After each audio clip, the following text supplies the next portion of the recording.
Welcome to the AI Argument. I'm Frank Prendergast. I'm here with Justin Collery. And Justin, we'll circle back around to this, but I have been having a great time freaking myself out listening to a very long podcast about the dangers of AI. So I think we're going to have a lot to argue about this week. How are you doing? Oh my God. Well, look at Frank, there's no need to get yourself upset. It's been another watershed week in the world of AI. It's watershed week here too, actually. For those more observant of you that are not listening to us, if you watch this, you'll see that friend here is getting emptier and emptier. And this will be the last AI argument from the West Side studios of the AI argument in Tremor. And we are heading east side.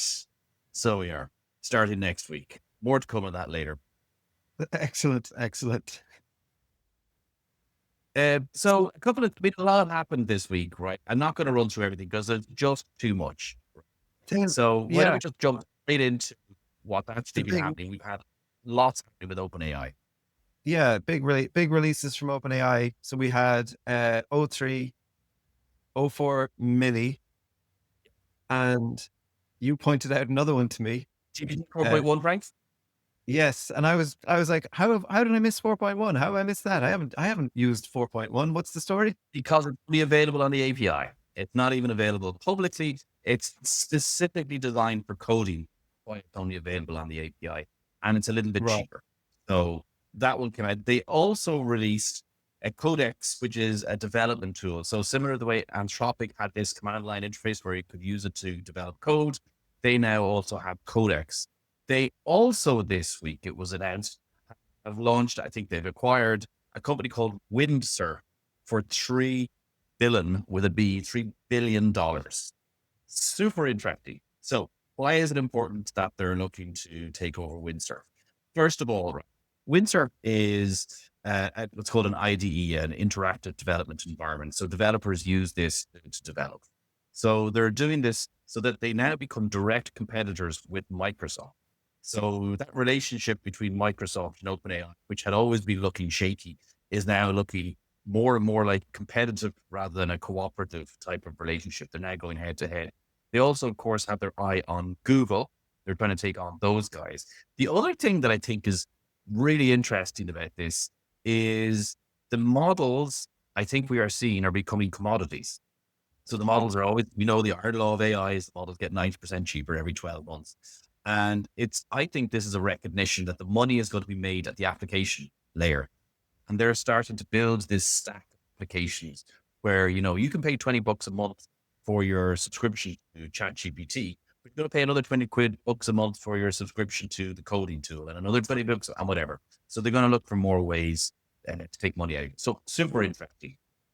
We talked a little bit about this last week when Google released their coding, their kind of vibe coding tool through the browser. We were talking about how, and we were talking about the impact of that on kind of smaller startups who have picked like a vertical and are building applications using the frontier models. And I mean, Sam Altman, years ago even, he said like those companies are eventually they're going to be destroyed because OpenAI will, create their own apps. Google will create their own apps. So nice for Windsurf to be acquired for like $3 billion.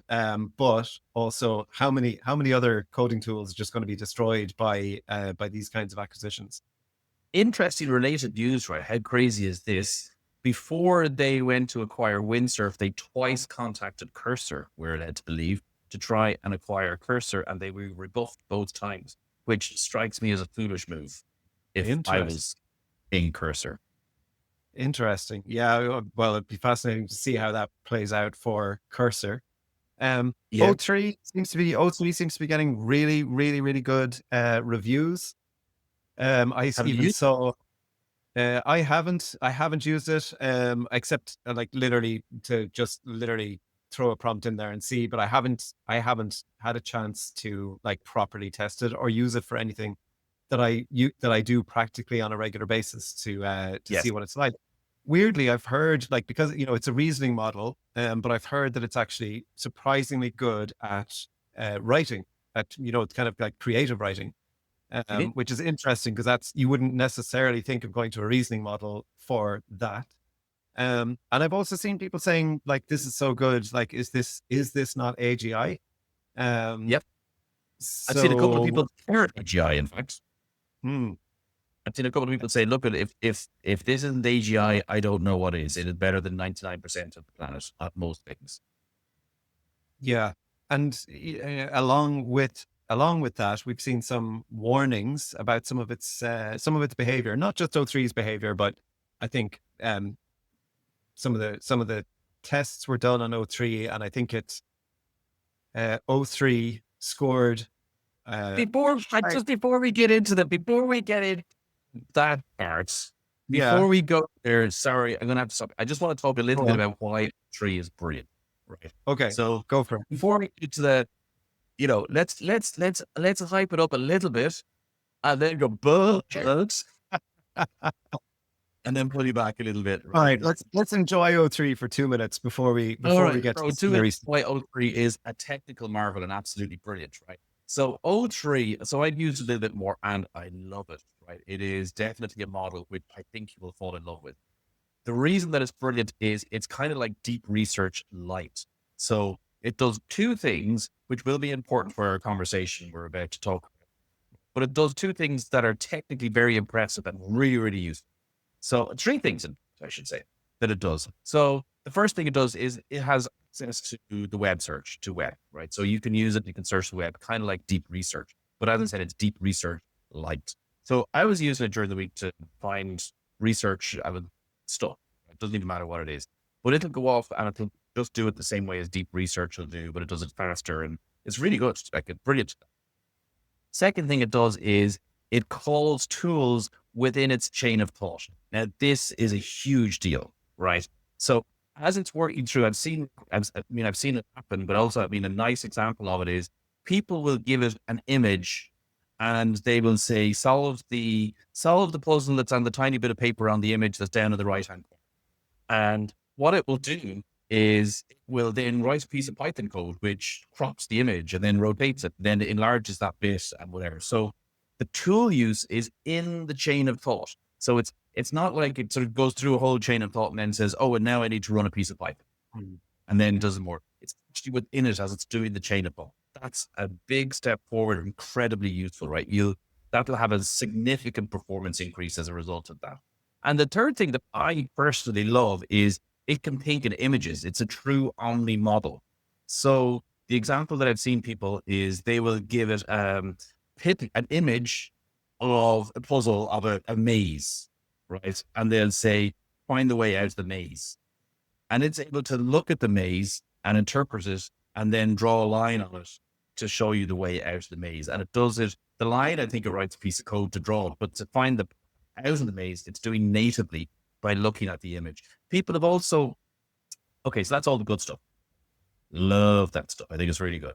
Here's something that's going to frighten you, but I think is brilliant. Have you ever played the game Geolocator? I never played it, but I did come across this online. Yeah. Okay. Geolocator, for anybody who's not familiar with it, Geolocator is a game. My kids love it, actually. It's great crack. On a long journey, it's brilliant. It'll entertain you for hours. So what it does is it gives you a random image from Google Maps anywhere on the planet, and then you've got to guess where the image is from. And then you stick down a pin and you get points for how close you are to where the image is from.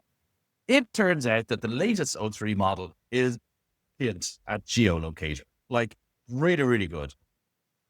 Fantastic, eh? Can you imagine if you were like the CIA or the FBI even 6 months ago and you could give them any image and it could tell you with pretty good accuracy exactly where that image is from? Yeah. And I mean, to be clear, like I was reading about this and they were very clear that like the tests that people have been running have made sure that all data is stripped out of the photograph. Because, if you take a photograph with your smartphone, it tells you like where it was taken and gives you the exact, all that data that is embedded in a photo, you can strip it all out and give it the photo and it still figures out where the photo is. Not only that, but we're not talking about photos with like the Eiffel Tower in it or, Shandon Bells here in Cork. Somebody, one example that I saw, somebody put up a poorly lit photograph of, I think it was like some kind of like model animal head for sale in a secondhand shop in some town, and it figured out where it was taken. So like, yeah, it's uncanny at it. Now it still makes mistakes, it still hallucinates, but a lot of the time it's really good at it. And yeah, there. I think people have been sounding the alarm, not just around the CIA, etc., but around just around public safety and around like the increased risk now of putting anything online. Like if you put any photograph previously, you could be careful about what you put on Instagram so that it didn't give away any location clues. But if O3 is that good at figuring it out, then apparently there are location clues that we can't actually pick up on. And it can do. So, I mean, I love the model. They also brought out, I'd say this, they brought out this thing, the Codex, which is coding model. And maybe actually just to give you an idea, it's a thing that I want to play with personally. So you can code, they call it vibe coding. You can just describe it once and it goes off and it thinks. And I'll be very interested to try that because I do think that's going to be the future of code. And I will report back to you and tell you what I got. So with all that good stuff gone by, there have been concerns raised about the amount of testing that's been done on this model. And perhaps, maybe it's not as safe as the previous models. Do you share those concerns? I think there are a lot of signals right now that OpenAI is not taking safety seriously enough. And we've talked about them really recently, but even just in the last week, since the last show where we've already been talking about this, there have been another slew of like signals that maybe they're not taking this seriously enough. The first one is that, O3, again, we talked about other tests last week that were showing that models could lie in their chain of thought, etc. Again, we're seeing that O3 is not truthful about what it's doing. And if you give it certain tests, it basically cheats on the test and then makes up rationales for, how it actually came up with the answer. Okay, I could push back on this one a little bit, right? Because Yeah. I think it's the feature and not a bug. Have you been employed by OpenAI recently, Justin? No, no. But if they want to employ me, I'm right here. No. So I'll tell you what I think is happening there, right? It's so interesting. So in that particular one, right, it was in the chain of thought. Right, when they did the test, it said that it had written a Python program and run the Python program in order to get the response. And then when you looked at it, it hadn't actually written any Python program. And when it was interrogated, it would say, no, I ran the program. That was the number. And then when it was pointed out that, it was very funny, when it was pointed out that the answer was wrong, how could the answer be wrong? Then it started to lie and say, I must have typed the numbers wrong when I was running the program, whatever. So yeah, but I did have the right number a minute ago. I just didn't copy and paste it properly. Yes, I know, which is so funny, right? But here's the thing that I was thinking about, right? The way, right? If I give you a maths problem to do, right? There's two ways that you'll do it. If it's a small sum, you'll quickly do the sum in your head, and then you'll give me the answer. But if it's a long sum, you'll write it out on a piece of paper. And I'm likening that to a piece of code for an AI model, right? So if they've got a simple program, they can write the program out and run it. They have a tool to do that, which is kind of like analogous to you writing out the sum on a piece of paper. But I think that the models are getting so smart that they can just run the code kind of like in their head. So when it says that it ran the code, I think that maybe internally it did run the code. It just didn't use the tool to run the code. And that's why I'm saying that it's a feature and not a bug. But then it lies. I mean, this is the issue. Like, then it lies. So even if you're right, it's still coming back and making up this like fairy story about what it actually did and how it lost the number and how, because then the user said, okay, well, if you just copied and pasted wrong, go back and get the right number. And it's like, oh, I actually deleted it a moment ago. Sorry. I know. It's actually very funny. Maybe let me bring one. So there was a company called METR, and they were the company, and they were tasked with doing the safety testing, some of the red teaming tests on it. And they released a report along with O3 to say how their testing went. Let me read a couple of lines out of it for you, because actually it's a brilliant report, right? It's really well written and fascinating. So the report says the scoring function, which is visible to the agent, evaluates each submission generated by the agent's solution on a held out set of problems, and then returns the fraction of a success. So that the O3 model can see the piece of code that's going to tell it if it's the right or the wrong answer. Right? So it sees what it's being judged by. In one attempt, O3, using a version of the scaffolding, the agent directly patches over the function that evaluates the submission. So the code that says if O3 got it right or wrong, it just went and overwrote the code so that it always got the right answer. I mean, I think that's brilliant. And then there was another one where it had to do a transformation on some numbers. It's a technical thing. I'm not going to describe it. But what it did was when it was generating the numbers, it just added an extra attribute, which was the actual answer. And then rather than write a program to decode it, they just used that extra attribute, which again is a cheat, right? It's a total cheat, right? They cheated in programming. And it said it found this, we estimate that between 1% and 2% of all tasks attempted by O3 contain some attempt at reward, which is a small number. Now, again, here's the thing. I think this is a good thing, not a bad thing. I mean, Why? so what's the story about the really complicated knot that was presented to someone and they said, you have to undo the knot. And rather than try and untangle it, he just took his sword out and cuts through the knot. I mean, yeah. So this seems kind of similar. You present AI with a complicated problem and it just goes, oh yeah, cool. I'll just reprogram this so that I'm always right no matter what I say. Yes, fascinating. However, a little bit of a problem if we want AI to be in alignment with our goals. And I think this is the big issue, is that it's fine if it's doing that. We also want AI to do new scientific discoveries, and we want it to tell us stuff that we don't already know. Now, if the models continue to follow the rules exactly as this is when the student becomes the master in a way. That's a bad turn of phrase in this argument, but anyway, you know what I mean? What we want is if the models continue to be constrained by what we tell them, they're never going to give us new scientific discoveries. And what's happening here by the reward, right? You can utilize the same reward in the real world to come up with new scientific discoveries. That's what they'll do. It's the same approach.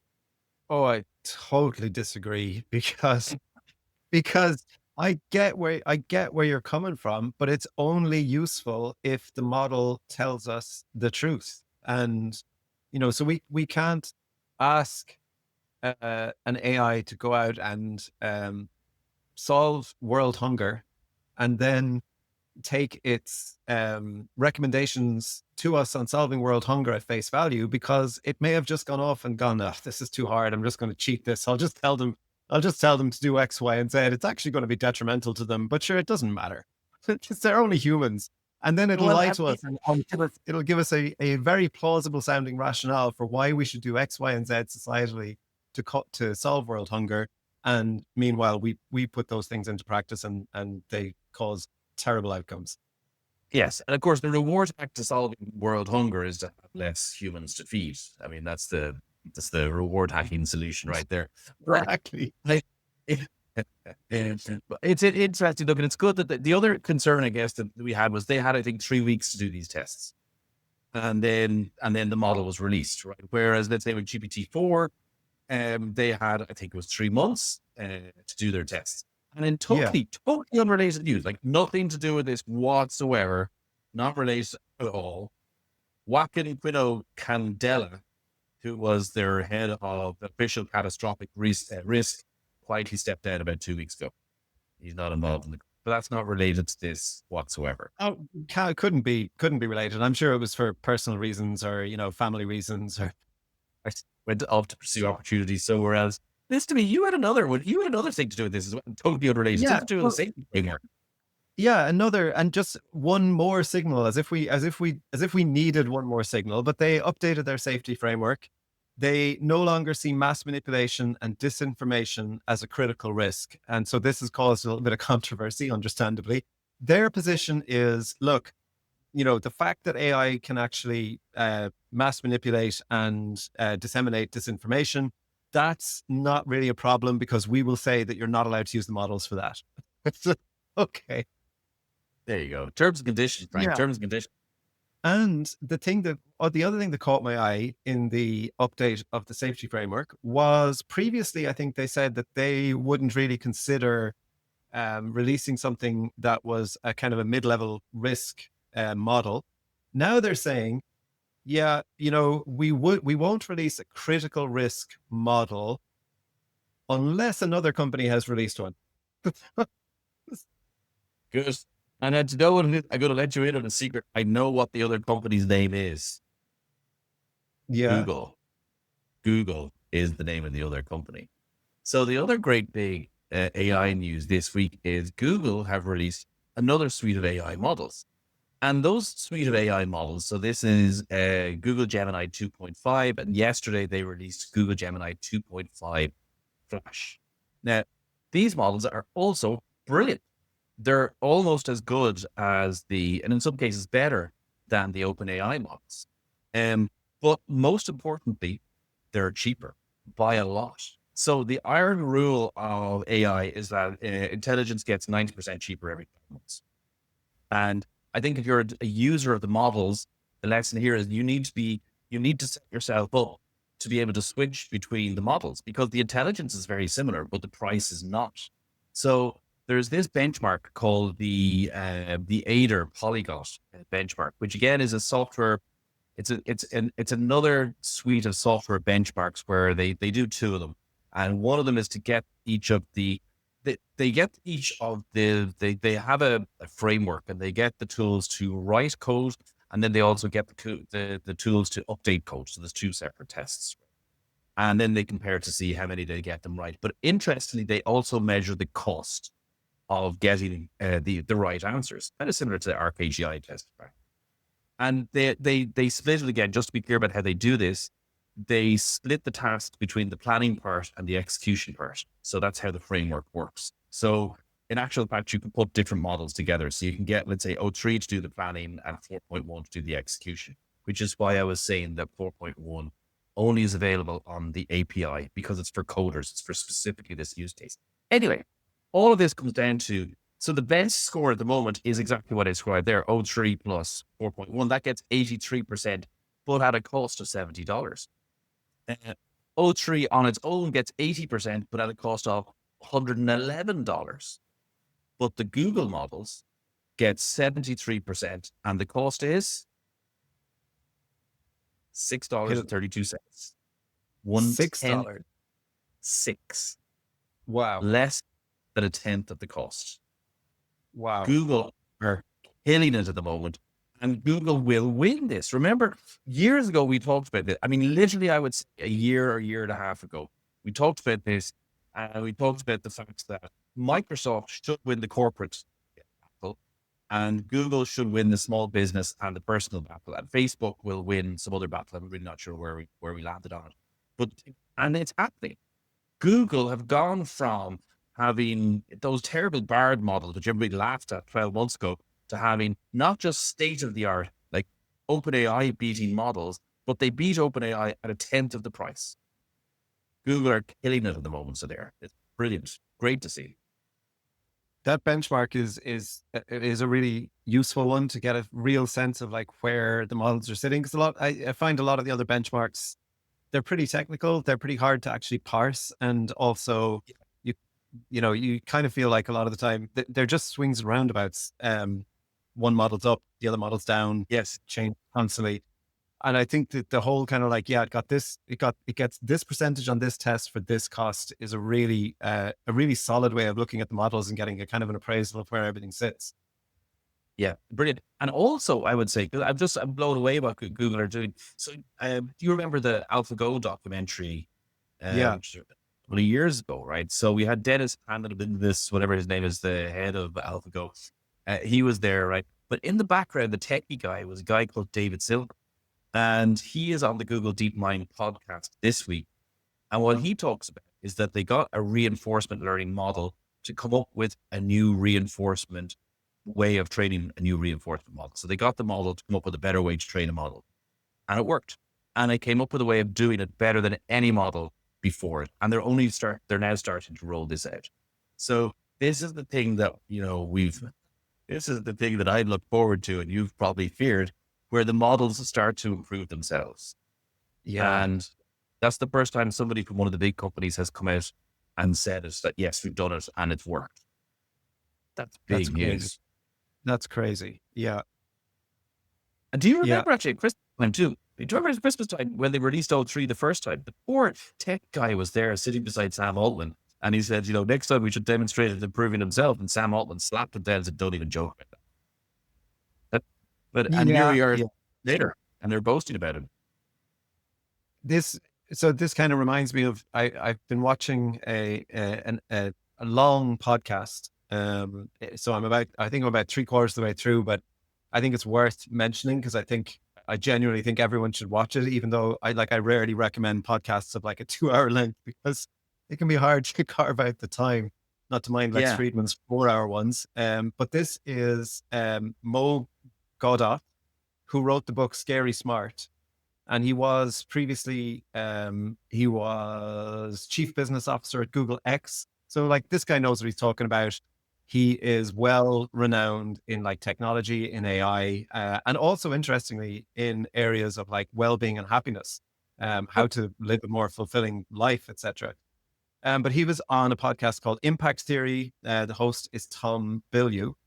And the reason that I thought of it in relation to kind of like improving models is that the title was AI is creating a new God and we are not ready.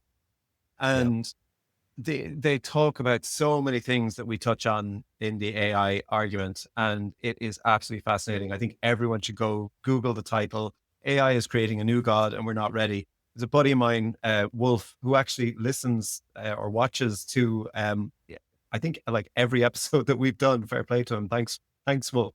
And so he was watching this and he was like, you're going to love this. And he sent it to me. And they talk about, there was some really interesting stuff that we've talked about. One of them was like, you talk about the difficult teenage years. Mo Gawdat had this, he outlined kind of like, look, he's not totally anti-AI. He absolutely thinks that there could be a utopian future with AI. However, he thinks that unfortunately, there is definitely going to be a dystopian period as we try and reach that utopian future. And his question is, how bad is that dystopian period going to get before we wake up, basically? Another kind of parallel and things that we've talked about is, you might remember the episode where I was like, look, maybe I know I'm being naive, but I just genuinely think everyone should sit down and figure this out. Like, rather than there being like a Cold War between the US and China, they need to like sit down at a table with all of the global leaders and figure out a path forward. I am delighted to say Mo Gawdat has the same view. And he's saying like, look, it's been done. It was done for the space station. It's been done for CERN. It's not impossible.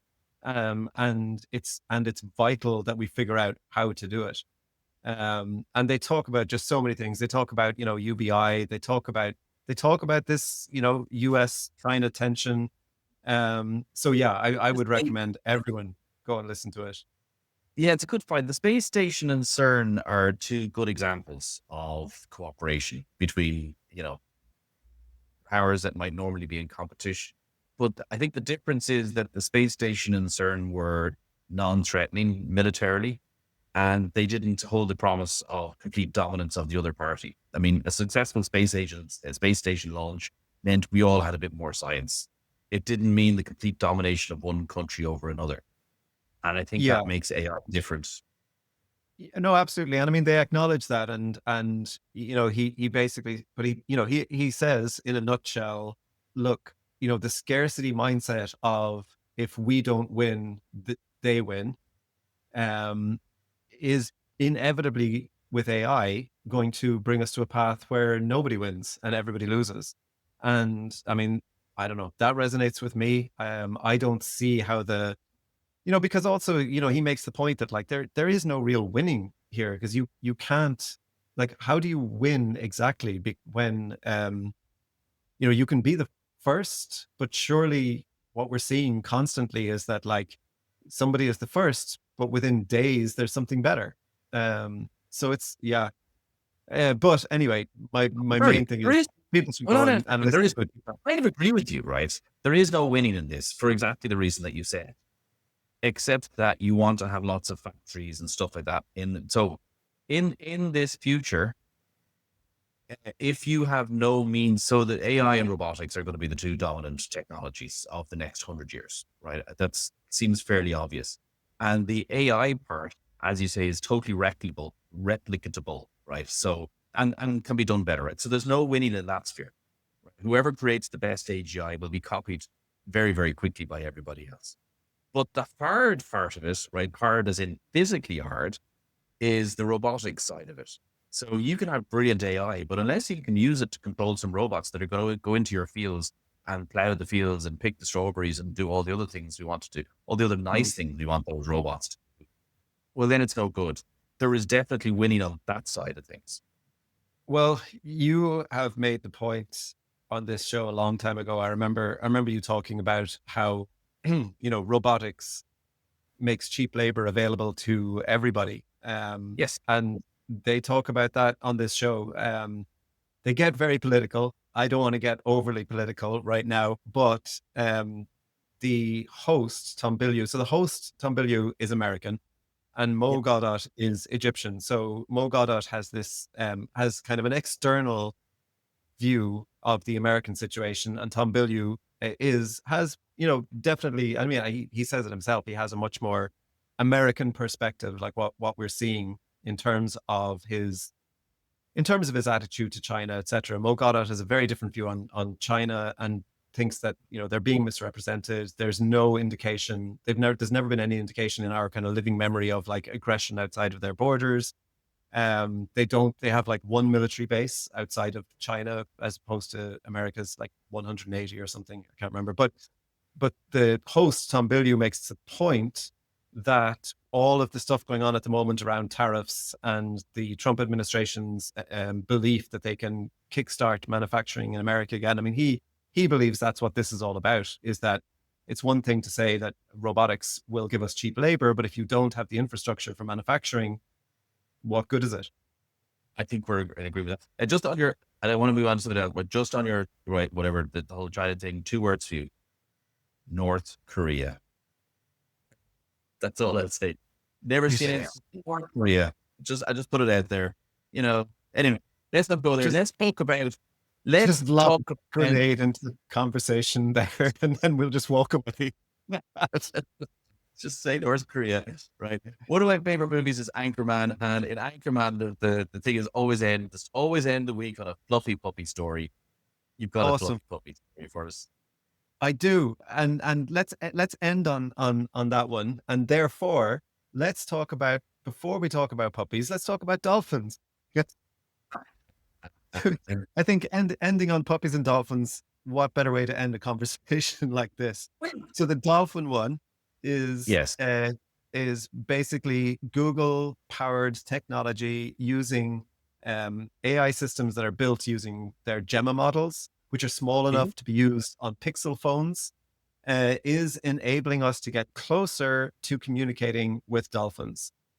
How incredible is that? This is just fantastic. I mean, I know this research has been going on a long time, but now apparently they've got the technology, the portability of it. They're making huge strides. Do you know what we're going to discover, Frank? I can't believe we're on opposite sides of this. We're going to discover that dolphins are nasty animals. A dolphin is a nasty animal. What is? They are the of the sea. They play with their food before they eat them. And they do nasty things to women. A dolphin is a nasty animal, and I can't wait till we can talk to them so that we can tell them to stop doing those nasty things. I was in Dingle one time as, I don't know what age I was, a young teenager, and everyone was really excited about swimming with the dolphin. And my brother actually genuinely had a really good relationship with Fungi, the dolphin who lives in Dingle Harbour. And he was able to knock stones together, and the dolphin would know it was him. I don't know how he would, I don't know, how he knew, but he would know it was him, because you can't just know, I couldn't knock 2 stones together and Fungi would appear, but my brother could do it. So he calls Fungi in, and everyone was like, oh my God, amazing. And meanwhile, I'm standing there, I'm looking in the water, and I go, I did not, dolphins are huge. There is a huge wild animal in the water right now, and people want me to get in there? You've got to be kidding me. You've got to be joking me. I'm getting in there. And I wouldn't have, except that a hand on my back pushed me forward, And I found myself face to face with this gigantic wild creature in the sea. Good Lord. And Fungi obviously sensed that I had absolutely no interest in being there and was actually quite terrified by this ginormous creature. And he did this like 360 flip. Yeah. I thought I was going to die. But no, he managed to, his tail went right past my nose. But he completely missed me. Fair play to He him. was flexing, Frank. He was That's flexing. my experience with dolphins. So I'm kind of half on your side, but also I'm like, well, he could have killed me, but he didn't. I mean, he was demonstrating that he also could have killed you. Like, he was like, don't mess with me. I'll have you for lunch, Frank. Anyway, and also with good news, you found this beautiful story. And if we put the two stories together, I mean, I think we've got a winning product here where they're using AI in America to help people find their pets that have got lost. Yeah, so they basically have a database. They match images that you can upload an image of your lost dog, and if somebody finds a lost dog, they can upload an image and they match them. And not only that, but I think they're also scraping like Facebook and other forums where people post about their lost pets. So they're reuniting owners with their pets all over the place by basically kind of doing like facial recognition for pets. And it works even if the pet. So there was one poor cat that, the picture of the cat that was lost was a healthy looking, well fed, well looked after cat. The cat that was found was looking the worse for wear, lost a lot of weight, scraggly. I mean, it was unrecognizable. I looked at the two pictures and I was like, is this genuinely the same pet? AI spotted it immediately, reunited them. Fantastic, lovely story. Let's hope that that's not hallucinating. Yeah. That's insane. What those Here you go. Here's Fido. Fido was a poodle, not a Rottweiler. No. It's the same pet.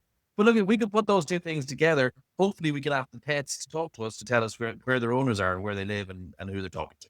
And that would be a great product. We could just ask. Brilliant. Lois, Frank, it's been another whirlwind week. I just don't know what's going to happen this next week. But I look forward to talking to you, to discussing. Chat to you next week. Cheers, Justin. Take it easy.